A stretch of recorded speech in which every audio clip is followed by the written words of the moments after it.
Thank you for coming, folks. I know I'd mentioned about this a couple of weeks ago, but I'm trying to have something on every month where we either have a workshop or we have an event or we have something, just because obviously High Rocks doesn't suit everybody.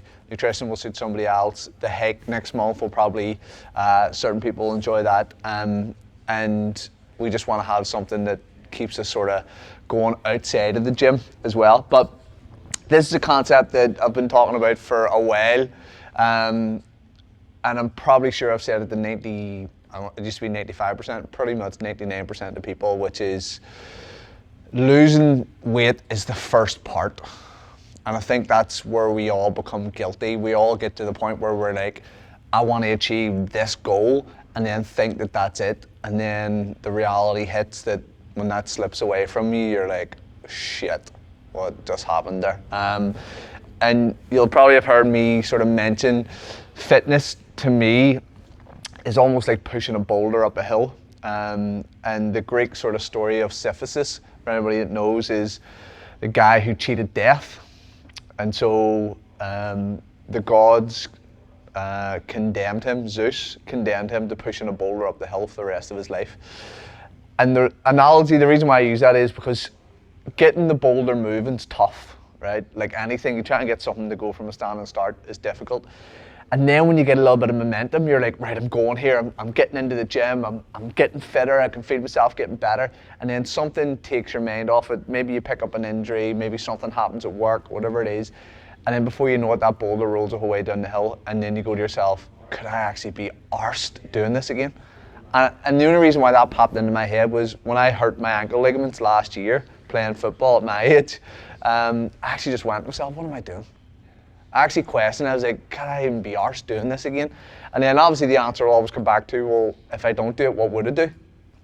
And I always tell the story about last year, when I was 35. I remember the story as clear as day. My dad had just got out of jail, right? He was 35 years of age, and we used to have these spin lock dumbbells.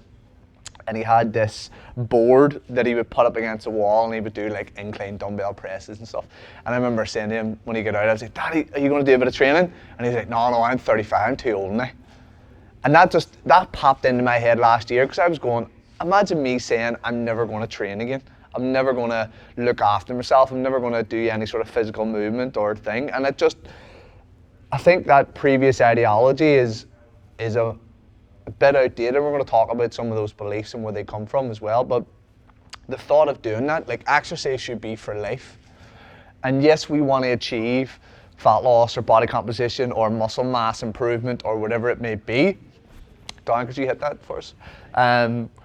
But we almost need to probably think of the longer term as well. And again, I understand it's not sexy. It's not, I don't want to go to a gym for 30 years, but just staying active, whether it's if you're getting on a bit and you want to go and just do walks or hiking, or if it's challenging yourself in different ways. That's why I like the stuff like hot yoga and different sort of forms of training, because it can keep your mind sharp.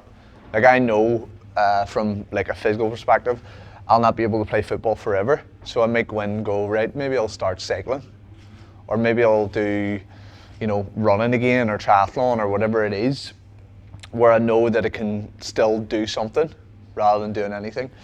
But before we get started, I want to ask you guys if you have anything that you want to take away, so they can put it up on the board, and so that you leave with information that you want. Because obviously I'm going to cover some stuff, but I just want to make it relative to you. So if you just want to shout out whatever it is that you would like to know, or where you feel like your gap in the knowledge is. Don't be shy, I'll start pointing people out. Start with you, Roche. My big thing is just, I suppose I kept weight off for like about 10 years, and then obviously lockdown happened, came a certain age, and my thing is just my middle bit. Yeah. Obviously I have a fear of, because diabetes kind of runs in my family, that's my big fear, and I just do not know what to do. How To combat that? yeah, Are you in perimenopausal stage? yeah. Okay. I'm not on HRT. Okay. Any particular reason?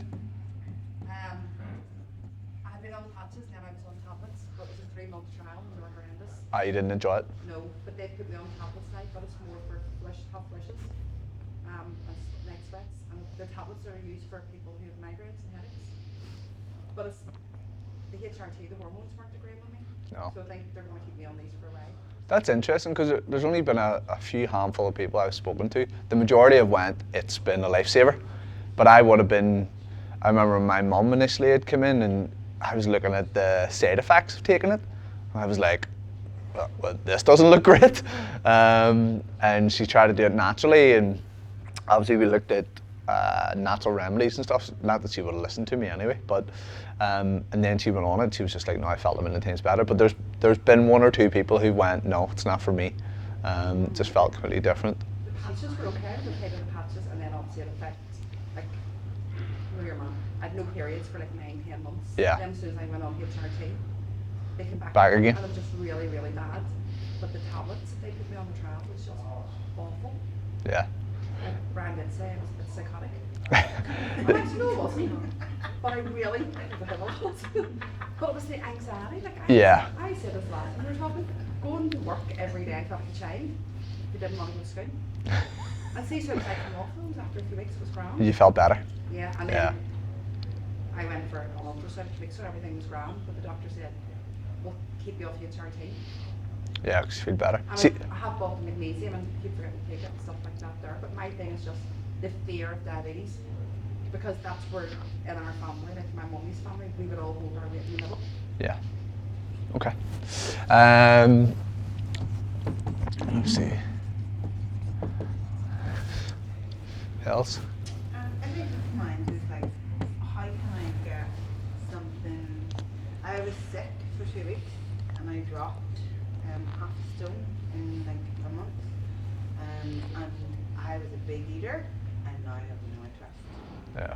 It's kind of started to creep back in the week, but food that would have filled me. I was good. I've done 160, 170 grams of protein. I think they're only like 100 now.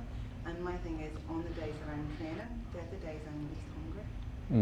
So it's about how can I build back up the nutrition value of that. Yeah. 'Cause I never was a bad eater, but I was a great eater. But now it's like What's work been like? And this week is my first week that I feel like I'm back to normal. Getting back to normal. from being a duck? It was a duck on Monday. It wasn't a duck today. Yeah. I was yesterday actually. Yeah, no, but I'm going to bed like really early. So I'm going to bed like at 9 o'clock at night. But my whole thing with food, like, Yeah. my relationship with food. Okay. A relationship with food's good. I've just sort of put in here anxiety related stuff because when we're stressed or we've got stuff going on, that's in you do, but even a physical trauma, like, you can lose your appetite and it takes time to come back, but sometimes it comes back tenfold in terms of like you then just get these ravenous moments and it's trying to control that. So anytime you're sick and you're ill and you're like, I can't eat, it may take you a week after and then your appetite will start coming back and you'll sort of want to eat. Fra? Thinking like with fatigue and things like that, and then like so for meal prep, I love the idea of just kind of we're getting a new kitchen, so we'll have like a actual fridge freezer that works. Yeah. So we don't have to cook every time. But so yeah, it's about hitting macros to be able to kind of do that maybe just in one day. For Just like a couple of days do it all out. and like have it, yeah, but Okay. just to hit the 100 grams of protein at least. So macro-friendly meals and stuff like that there? Yeah. Okay. Kyle? Build bigger muscles. Nothing really like specific as them other people, but I suppose meal prep and even just hitting daily targets of different like vitamins, minerals and all that, like protein and things like that. Yeah. Why is that important to you? Just if you're eating healthy every day, like you are what you eat, then So it's just for health reasons. It's not for It's not physical, getting stronger, or a whole. just in general, really. Just Okay, cool. Brendan? Really what Cathal and Helen needed to in the microdance and which work obviously work can be something with the challenge. So it's a challenge to that. Like in my case, I would take probably breakfast, morning tea break, lunch, afternoon, and even before training. Train here. Always have something to eat, but it's always trying to not really the proteins and fruits and carbs, and also but also the energy. The energy element behind what I eat. Yeah. I would say, just from knowing you personally, it's mainly that what you had said and what Cathal had said, it really comes down to context. In what context? Is it because you want to get stronger? Is it because you want to get bigger? Is it because you want to get fitter? That the macro balance and what you choose will be relevant to that. Do you know what I mean? So, like, if we're talking about energy and fueling your sessions and fueling your recovery, then obviously we're looking at carbohydrates as being the main source of fuel, which you probably already have a lot of. But then it'll come down to how much. Because it's okay going, oh, I can eat carbs every meal, but if you're still not eating enough because you're coming in and doing 2 sessions, or you're really active, or sometimes you're going to need to eat more, and that presents a challenge. Do you know what I mean? Betty, good to see you.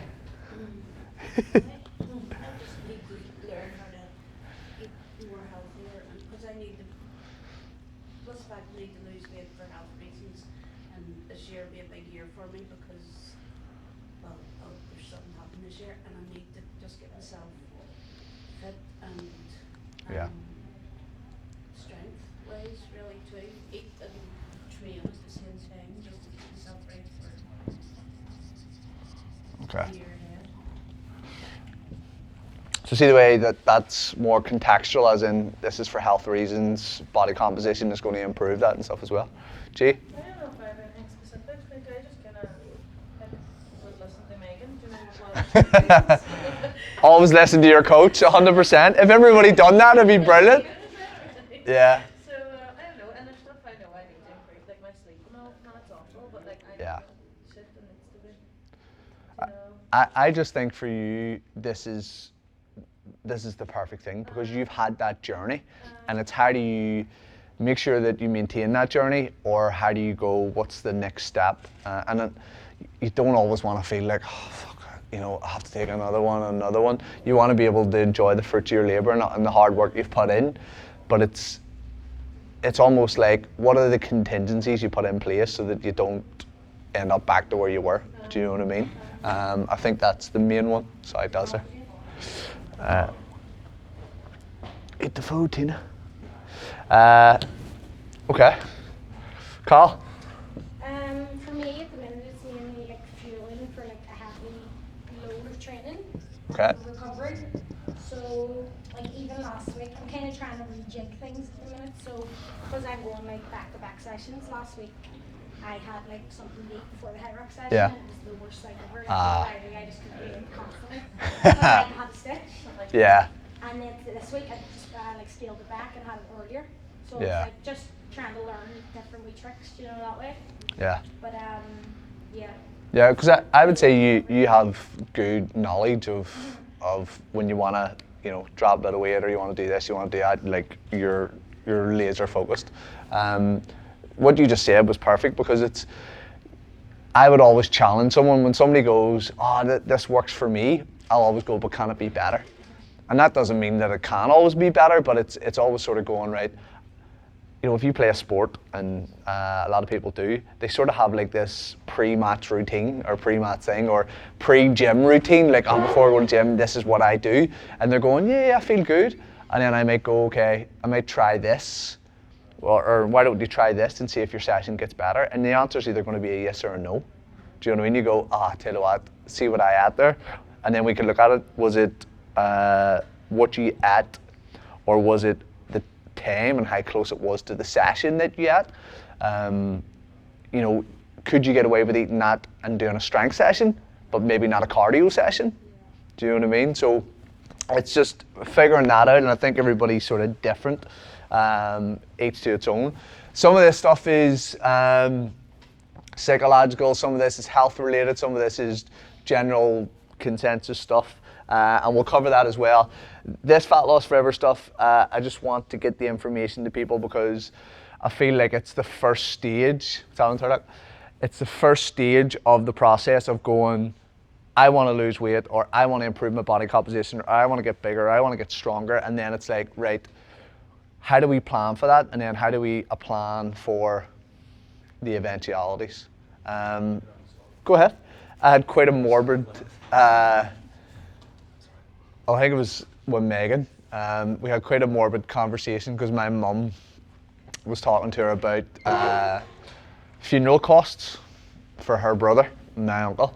And she was like, I'm surprised how much it was. And she said her mum was actually already prepaying hers off, right?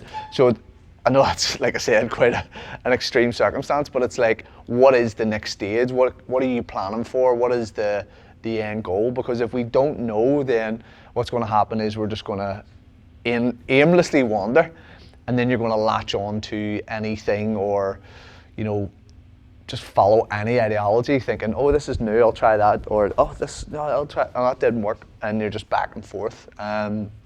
So again, I always sort of say this, it's more of trying to get people to understand that it is a process, it isn't something that happens overnight. This was me when I had her, and this is me in photo shoot. But there is no, and you know, I've been doing this a long time, and I have literally tried probably every diet under the sun, every supplement under the sun, researched to like my heart's content. I've now taken people, you know, through numerous photo shoots, stepping on stage, and it's hard. The only thing I can say is it's hard work. Not for me, for anybody who's doing it. And if there was an easier way, if there was a super marketing tip, or, you know, eat this food and everything will be okay, that would be great. And I think what the problem is the circumstances change.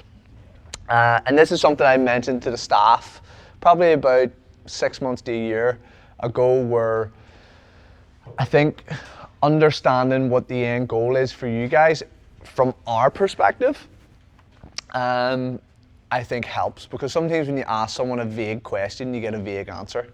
What's your goal? I don't know. I want to lose, but okay, why? And then you sort of have to dig, and it's like, okay, there's a process of, you know, you getting fitter, you getting stronger, you getting leaner, you getting healthier, you improving your mobility. It takes time.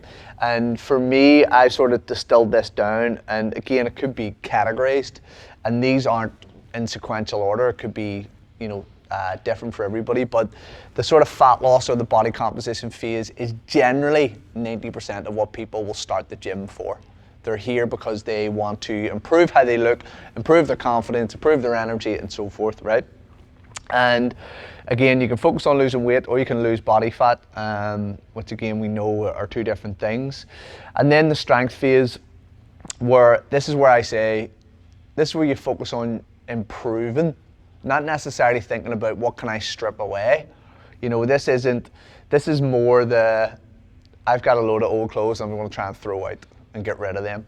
This is, okay, I want to have a nice bum in these jeans. I want to have nice toned arms or back or whatever it is, and thinking about what your body can do for you. Because as you get older, if you're constantly focusing on this, you're going to end up like Mary here, skin and bones, right? Probably end up osteoporosis, right? We now know that one of the biggest things in terms of helping menopausal women and so forth is actually having good bone density. There was actually a stat I seen that there's a direct correlation between you surviving cancer and you having good muscle mass. So basically what that means is you have a better opportunity and a better way of surviving if you are stronger and fitter. Okay, obviously I'm not going to say that that's going to cure it, and I really do believe in the next 10 years local GPs, who are usually about 20 years out of date, are going to start recommending fitness and strength training for everything. I mean everything across the board. So for pre and postnatal women, for anybody with metabolic syndromes, diabetes, for menopause, like I think it's going to probably be the one thing that's going to make the biggest difference. The only issue that we have with that now is you can go to your local GP if you're struggling with your mental health, your physical health and so forth, and you can get a 12-week program with a gym, because we used to do it in a gym that I worked at, the PEC. The issue was someone would come in, we would show them around, we would develop them a program and say, right, this is your program, so when you come in, this is what you're going to do. But there was no accountability. That's not what we were there for. We were there to go, here's how to use all the equipment, here's your program, and then you might see the person once or twice.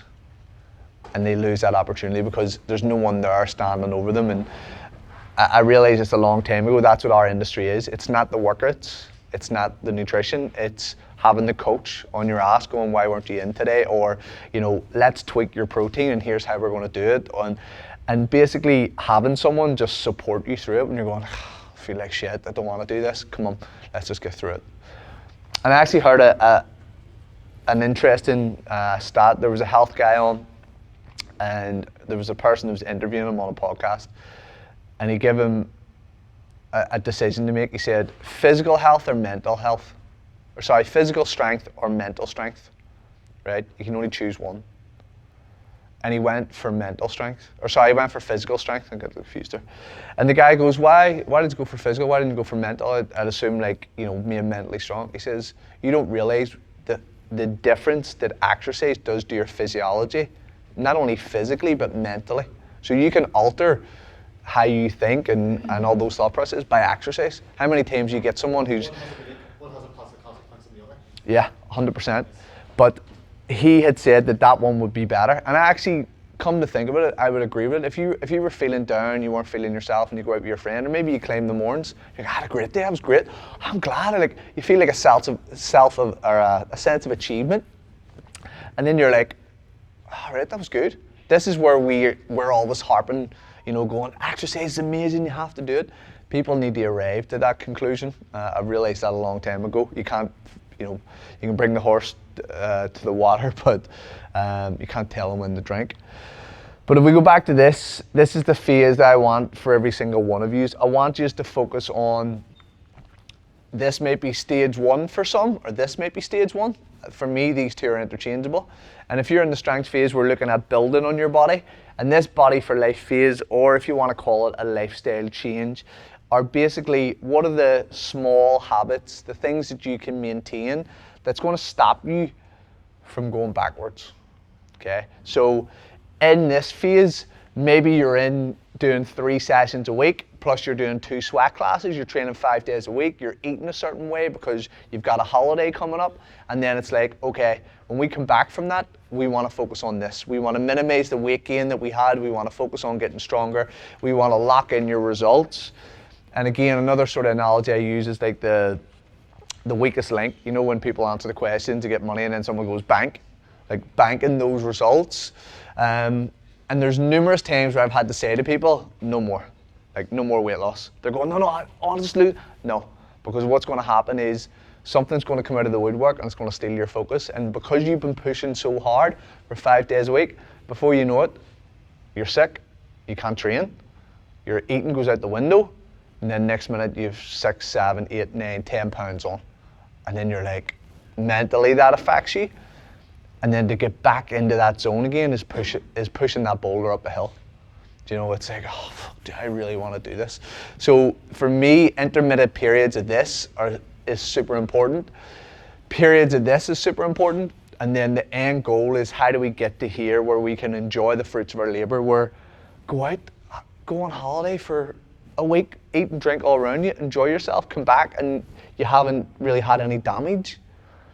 But also being to a point where you can mentally accept that you're going to put on weight at Christmas, you're going to put on weight when you go on holiday. But you've got the strength to do something about it. You've got the know-how, you know how to do these things. I was saying there with Carl, like, she's probably been through these journeys that many times, same maybe with Grania, where you sort of go, like, I like people knowing that they can do it. You know, it's difficult if we go, I'm going to climb that mountain, you've never climbed it before. Where if you go, I've been there, I know what it feels like, I know what I need to do, as opposed to, fuck, I don't know, like, how hard is this going to be, how difficult it's going to be. So, we're implementing a new sort of check-in system in the next week or so, which is going to come down to a traffic light type system. Because some people are like, listen, leave me be, I'm good, like, I'm cracking on. Some people are like, I need a bit more help. So basically with our traffic light system, the first question you're going to be asked is, green, things are going well, I'm focusing on what I need to do, I'm good. The coach will probably just check in, send you a message, hey, cool, no worries. I've had a look through, everything seems okay, just keep going. Orange, it's probably not going too well, but I know what I need to do. And then the red is like, listen, I need to have a chat with you, like, maybe my head's just completely gone, focus is gone, I just need to sit down and just have a chat about it. And what I really want to emphasize is, I push those guys to be on your asses, but I also tell them that you also need to have a bit of decorum and go, sometimes people are like, listen, that's another extra stress like that I don't need to think about right now. So just be honest with them to say, listen, give me a bit of time, you know, just give me a couple of weeks, or sit down and have a chat. I think we're all human. I've probably cried in front of everybody here, so and I've probably heard everything across the board. So just be honest, and again, we'll know where we stand when we need to sort of push you. But like I said, I want to ask a question like this to the people that we're working with, because if you turn around and say, if I say to Fra, right, what's your focus at this moment in time? I want to lose body composition. Okay, well, is the things that you're doing, the way that you're eating, the way you're exercising, is that pointing towards that? And you might go, no. It's like, I was out like the last 3 weekends in a row going mental. So then it could be a case of going, well, why don't we focus on this for a short period of time, 2-3 weeks. I know it might seem like you're chopping and changing goal. The end goal is always where we want to be, but we just take a slight detour at times because you want to live. And I've realized this. We're not a gym. We used to do 12-week transformations. We're not a gym where people want six-pack abs. We're a gym where people want to come, have a bit of fun, have a bit of community, enjoy themselves. Like, there's a reason why we have beers at the Hunger Games. Like, we also want you to go, have a cake, have a beer. It's not a big deal. Like, so we'll be asking you where you lie with those things. And again, the problem and the issue that we have is we have this diet culture, and the culture usually starts like this, and it's pushed a lot with mainstream media. It's pushed a lot with social media influencers. And I had a conversation with someone, and I was like, what really grinds my gears is social media influencers who promote body positivity, but are yet constantly trying to change their own body. So they're talking about, my body's amazing, it's phenomenal, and it is. Well, why are you lying to people and then going and taking diet pills or doing something crazy to try and get to something because you're putting on a persona or a show? Like, the human body is amazing. It not only helps you to look good, but it can help you, like I said, when you're 50, 60, and I always joke about this, I want to be able to be standing there and I want to be able to wipe my own arse. I released the story again. I do it every so often about how I get into fitness. It was because of my grandmother, watching her be bedridden, nurses out 5 times a day. I don't want that for people. And then it got me angry thinking about it, because I'm like, when does your health become your priority? Because nobody's coming to save you. You know, it's all on you, and that's the unfortunate thing. Now, the great thing about us is you can lean on us, you can ask for advice, you can do those things, but it ultimately has to come down to you. I met a friend recently who said he would be here tonight. He's constantly always out partying. He's got a new partner, and she says, like, I want to help him, blah, blah, blah, and we had a quiet word, and I went, this is probably the 3rd or 4th girl who's tried to save you. Like, this needs to come from you. You can't rely on someone saying, oh, you need to change. Well, I'll do everything to support you. But this diet culture is something that we're sort of almost ingrained into, where we decide that, I'm going to lose a little bit of weight for a holiday, I want to lose weight for the child's communion, or I've got this event coming up. And we automatically go in and think, right, we'll cut things away, we'll restrict, we'll do this, we'll pull away. And the reason why we do that is because we don't give ourselves enough time to achieve the goal. We're probably unrealistic with how long it's going to take us, because they're like, oh, 10 pounds? No, like if I just had water for a week, I could lose 10 pounds. Like, that's the mindset that people will get into. And sometimes I needed to get my head around that when I was working with people and understanding, why would you take crazy weight loss pills? Why would you do this? And it's because you want the results quick. You know, we're not here to model you or mollycoddle you for 12 months and say, oh, we'll get there in the end, keep going. Like, obviously we want to get some results, but what any person will tell you is the harder you restrict yourself, the harder you rebound. And it's just about managing that restriction. Depriving yourself, and again, if you're depriving yourself of foods that you enjoy, and within reason, you know, like I enjoy cheesecake, but I can't have it every day, because I know then I'll just end up piling the weight on. Craving food, giving in, and then feeling guilty. And I always tell the story of a client that I had when me and Lenny first started, and we used to tell people, this is probably before MyFitnessPal, that's how old it was, about 15 years ago. Write down your food, bring it in. Every Friday we look through your food diary and we'd have a chat and say, right, and this girl had forgotten it. She says, oh, I forgot my food diary. Like, okay, make sure you bring it in next week. Oh, I forgot it. And then she just sort of let out a wee jag. She was like, you don't know what I had last week. And I went, no, well, that's exactly what I want to do. And she went, well, I had 3 takeaways in one day, and then I had 2 on the Sunday. And I just lit on her. Now, I was a young, fresh PT who was just thinking, I need to get you results, and your results is going to help me get more clients, and I'm going to be able to help more people, and so forth. But what I did is I broke the trust, and so she couldn't open up to me again. That guilt was there. She's like, I'm not telling him that I had a kebab on the weekend, because he's going to go absolutely mental. And then we go, oh, Jesus, right? And it's almost like the marketing side of it is someone then suckers you in. You've tried your Juice Plus, and then someone comes out with a new fad diet, and you're like, oh, fuck it, I'll give it a go. Okay, and we're constantly in this sort of cycle. And that's the culture that we've been brought up in. And this is something I spoke about before. Our Wi-Fi must still be down, is it? So nutrition through the ages. And the reason why I brought this up is because the way our parents were brought up influenced their eating decisions and eating behaviours. The way our parents brought us up has influenced our eating behaviours and our habits. And the way we bring our kids up is going to influence their eating behaviours and their habits. And what our grandparents used to do, I know my mum did.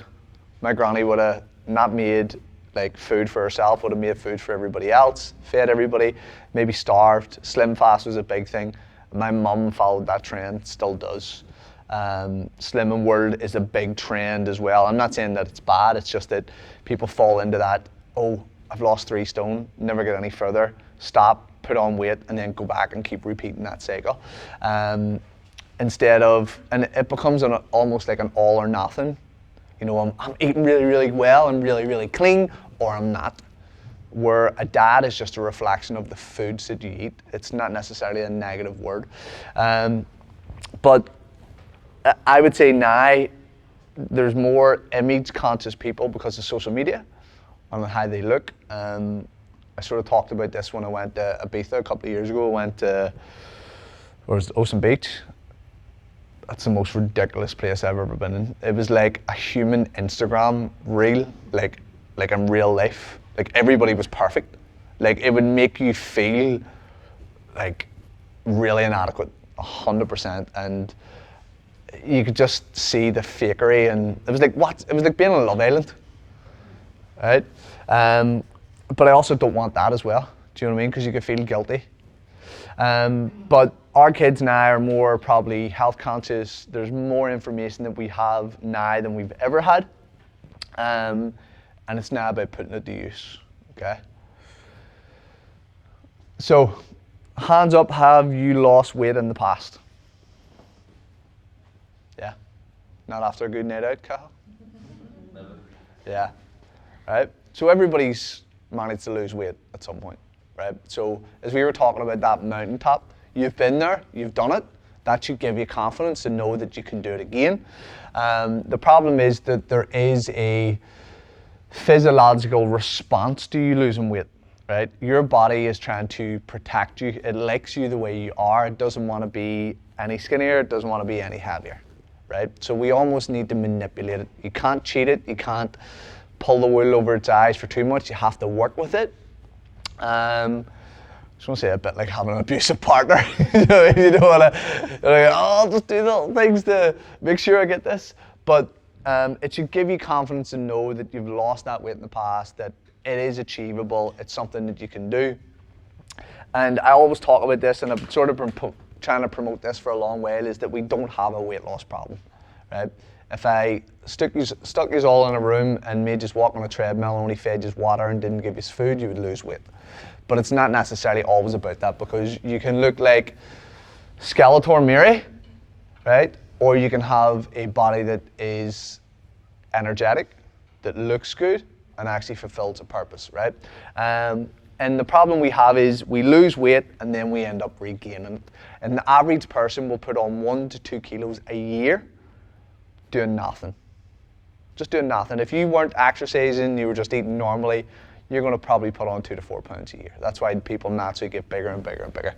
Now, if you were to do any sort of extreme fad diets and say, I lost 50 pounds by going keto or doing this sort of type of diet, basically what will happen is, if you don't lock those results in by exercise or, managing your calories right, then the likelihood is you can rebound, and usually the extremity of that rebound is you would end up heavier than when you initially started. And that's the concept that I always sort of talk about with people. Everybody knows I love to draw a graph.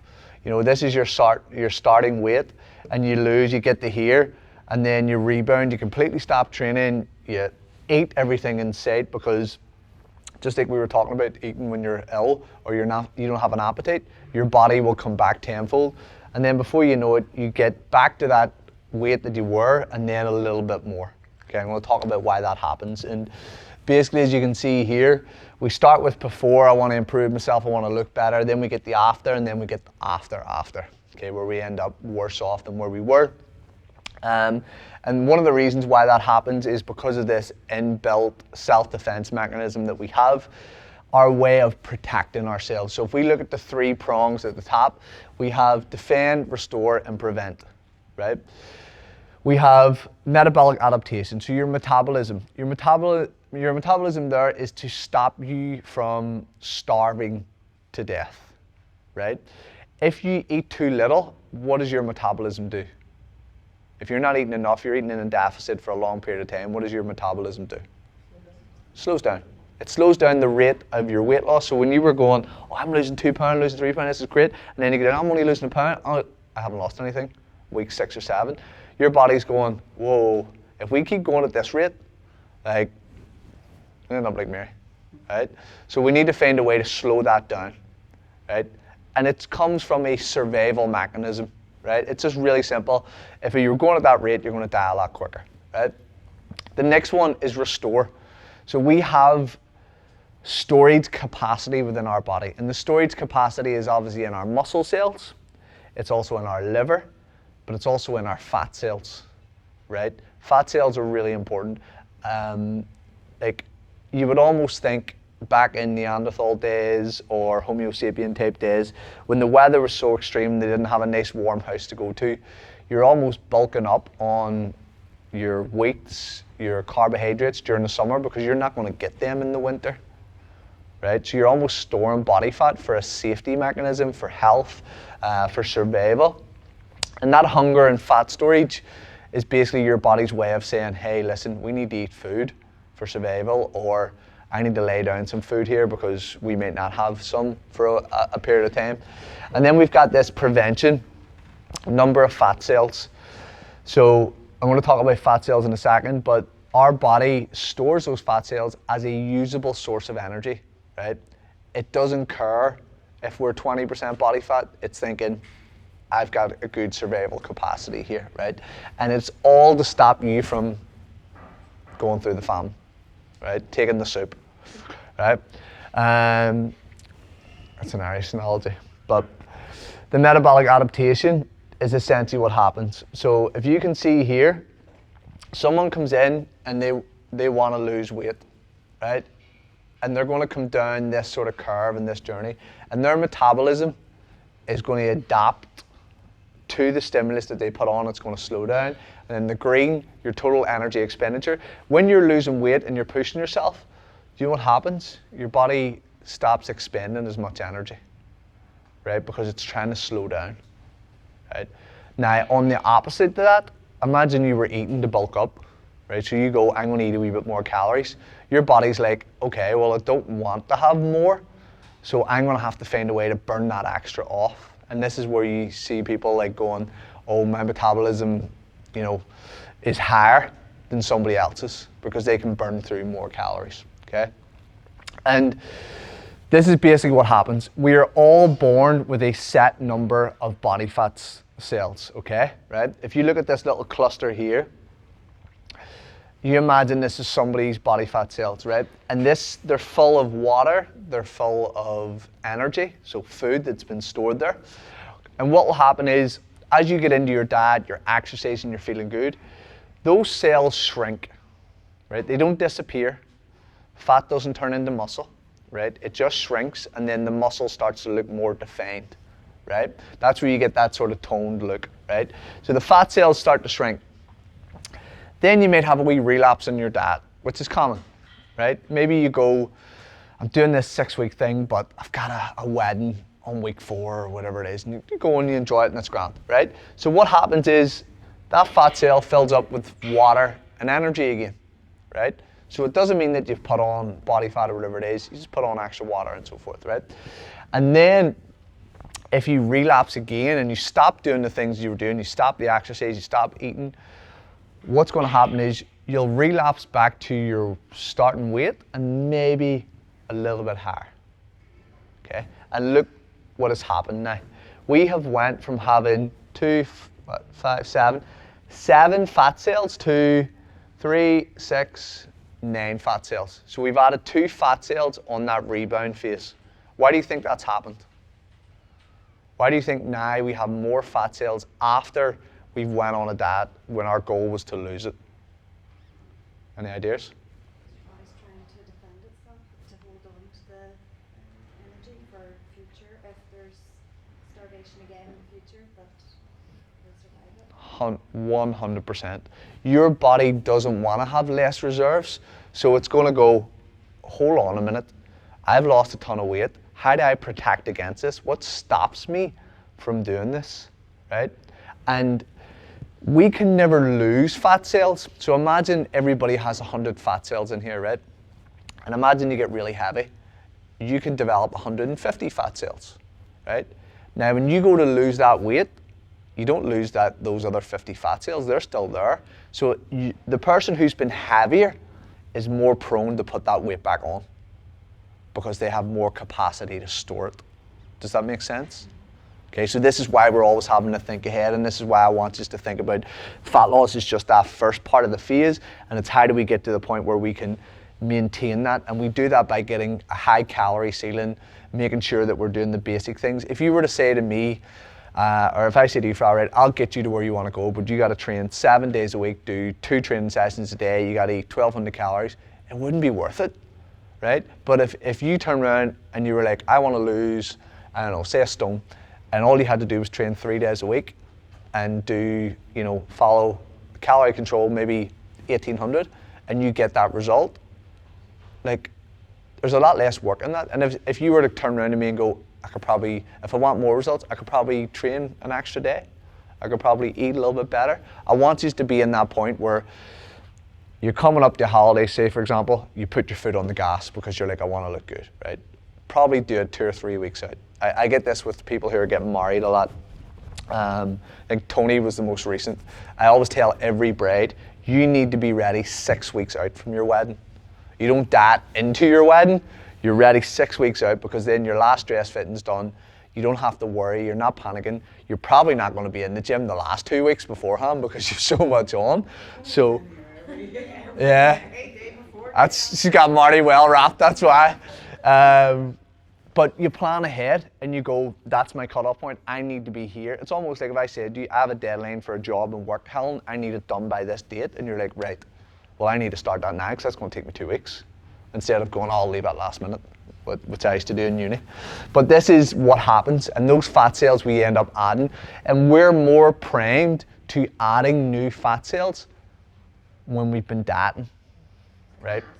Go ahead. So, like, cause I dropped so much weight, not intentionally, just from just not eating. Yeah. Has my body gone into that then? So I think coming back, there's probably a bit of, I'm increasing the jumping back to training the way that I was training. But now I've lost the weight quite easily because I was sick, and I don't really want to put it back on again. So does my body go into like shock mode where it's looking for you to like eat all those calories and will I put on more again? Do you know what I mean? So imagine this is your baseline, right? 2000. And just It is actually. yeah. And say you weren't well and you were give or take eating 1,000, right? Over the course of the week, that's a 14,000 deficit, 21, 28, depending on how long you're sick, right? So say, how long were we sick? 2 weeks, a week? 2 weeks. 2 weeks. For 6 days. Okay. So say you were eating that amount for 2 weeks. You now have a deficit. You're minus 14,000, right?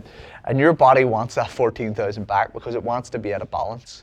Whether it gets it now, like the bank, or in my case, HMRC, whether you get it now, or you get it 2 weeks down the line, or 3 weeks down the line, it's coming.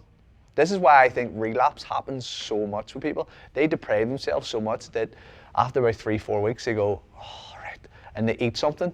And the only reason why I know this is because I've been through it.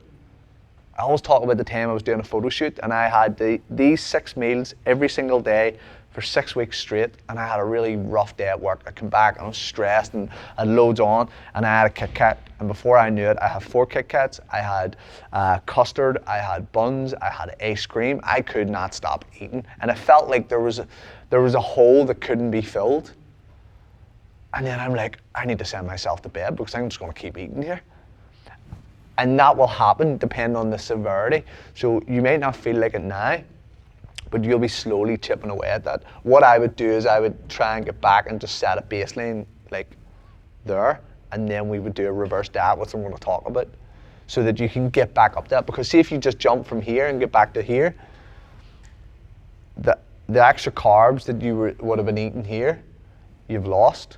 So you've lost a bit of water weight. And then what's going to happen is when you eat the food, add the water in, your weight's going to spike again, and then again that can sort of put you off mentally. And will that still spike if you're doing 5 sessions a week? Yeah. There's one of the big things that I think people don't realize a lot of is how much your body can hold weight from inflammation from training.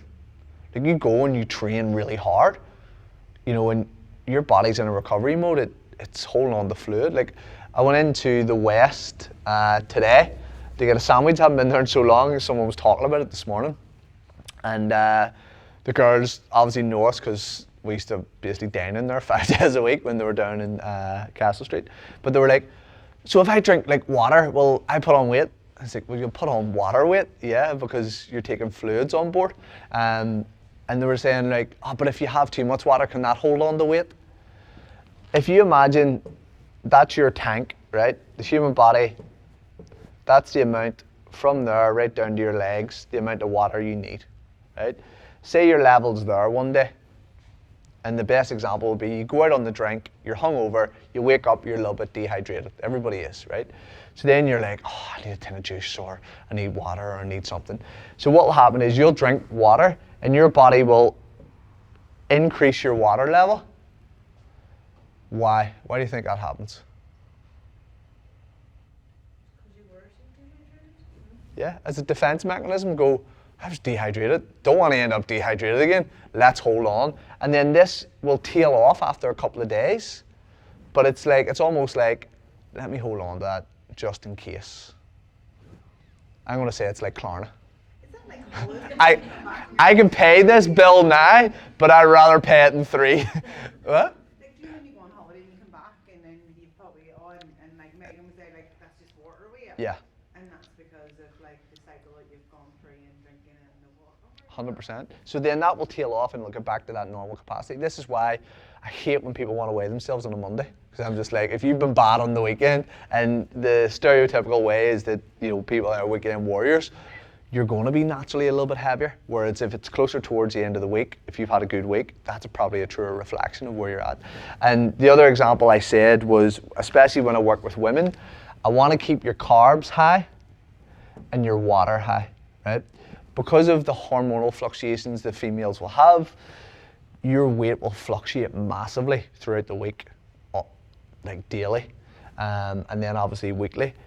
The number one thing that was proven to stop people on their fitness journey was weight fluctuations.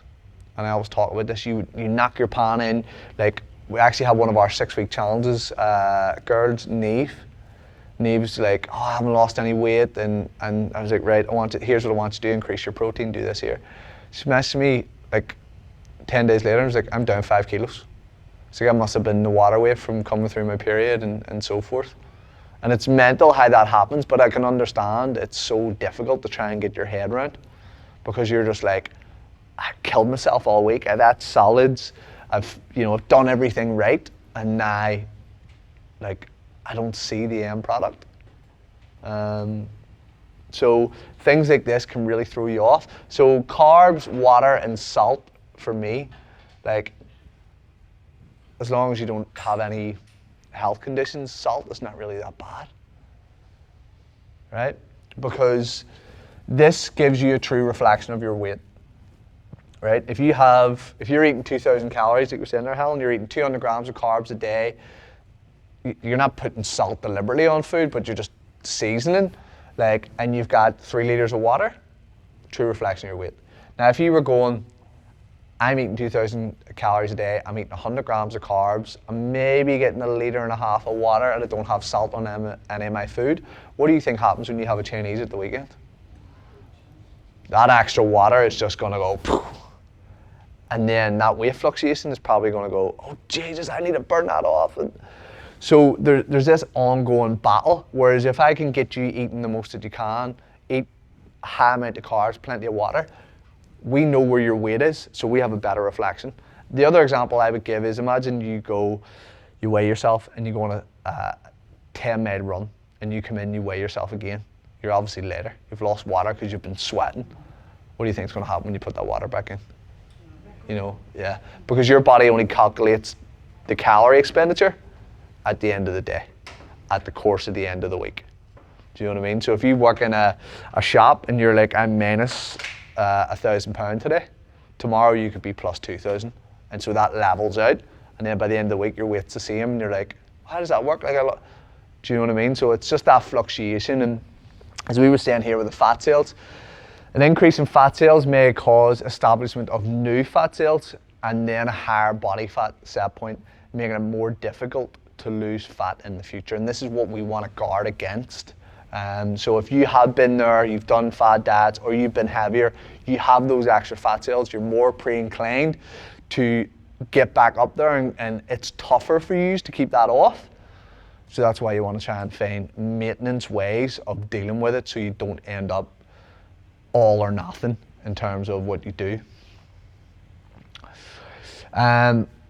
So Darren, see if you can hit a refresh there for me, will you? I'm glad that screen's off. I have a phobia of multiple holes, multiple circles. Yeah, it's so like I had to park my car the other day because I was behind a lorry who had 15 pipes in the back of it. And I rang my husband, I said, I am going to have Of a panic holes? attack. Yeah, it's an actual thing though. Yeah. No, but Yeah. it's like, you've no idea, I couldn't, like I literally was going to throw up my mouth. My Like, niece was like that. Yeah. And just had to be in a different room. I'm like near giving myself a creak in the neck, like by not looking at that screen when that was on. So there's a theory called set point theory, and I've spoken about it again with a few people. And basically, it's a theory. It's not 100% proven, but it basically just theorizes that our body has a comfortable weight, right? It has a weight where it feels good at, right? Now, what can happen is the person who has that weight, imagine that comfortable weight is 10 stone, right?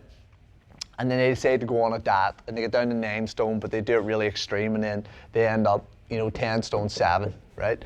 That can, because we establish new fat cells and so forth, that could be now the new set point, right? So the set point can change. It's not just going to go, oh, like I felt like my body was the best at 10. Your body just wants to be level. It just wants to feel comfortable, right?